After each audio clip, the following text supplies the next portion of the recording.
आज अचानक सिटीत जायचं ठरवलं. कारण होता श्लोकचा बड्डे, म्हणजे माझ्या बाच्याचा बड्डे.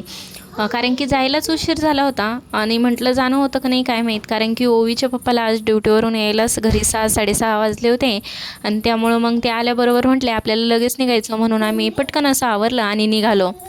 वातावरण तर छान होतं, पण भरपूरच अंधार पडलेला होता आणि ट्रॅफिक लागू नये म्हणून आम्ही दुसऱ्या रोडने गेलो आणि त्यानंतर ओवीला असं मध्यभागी बसवलं तर तिचं हाय करणं सुरू होतं आणि जे नको म्हटलं तेच शेवटी आम्हाला ट्रॅफिक लागलं. थोडा वेळ तिथंच गेला आणि ह्या टायमाला कसं ड्युट्या सुटायची टाईम असते, त्यामुळं मग गर्दा भरपूरच होता. त्यानंतर आम्ही एका स्टेशनरी दुकानात थांबलो. श्लोकला गिफ्ट घ्यावा म्हणून तिथं थांबलो. गिफ्ट वगैरे बघितले, पण आम्हाला लवकर कळानच नाही काय घ्यावा.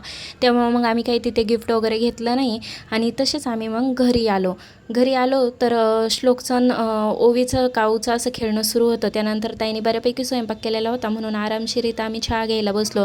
फक्त भजी आणि रस बाकी होतात, ते मी करून घेतले. तेपर्यंत त्या डेकोरेशनला लागल्या होत्या.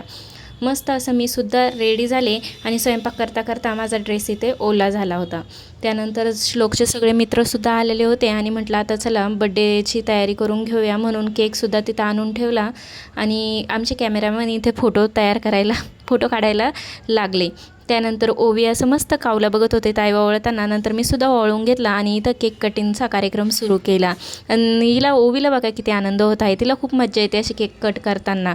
तो मस्त असा केक कट करत होता आणि हिचं लक्ष आहे त्या गिफ्टकडे आणि उरलेलं लक्ष आमचं सगळं केककडे. आणि इथं त्याला तोंड वासून करत होती आणि श्लोकचं मात्र लक्ष नव्हतं. तो तिला दुसरीकडेच त्याच्या काऊला खाऊ घालण्यात बिझी होता. त्यानंतर मग तिला तिच्या आतून थोडाफार इथे केक खाऊ घातला, त्याला श्लोकला कावला आणि तिलासुद्धा. तर तिने तिचं चाकूने हातानेच खाणं सुरू केलं. तिला वाटलं मला कोणी देत नाही म्हणून ती डायरेक्ट टेबलवर जाऊन बसली आणि हातानेच केक खाणं सुरू केला. खरंच लहानपण खूप अजब असतं, कोणी काही बोलत नाही काही नाही, मस्त मनसोक्त जगून घेतं. आणि ओवीचंसुद्धा असंच काहीशी सुरू होतं. तुम्हाला हा व्लॉग कसा वाटला मला नक्की सांगा. भेटूया नेक्स्ट व्हिडिओमध्ये, तोपर्यंत बाय.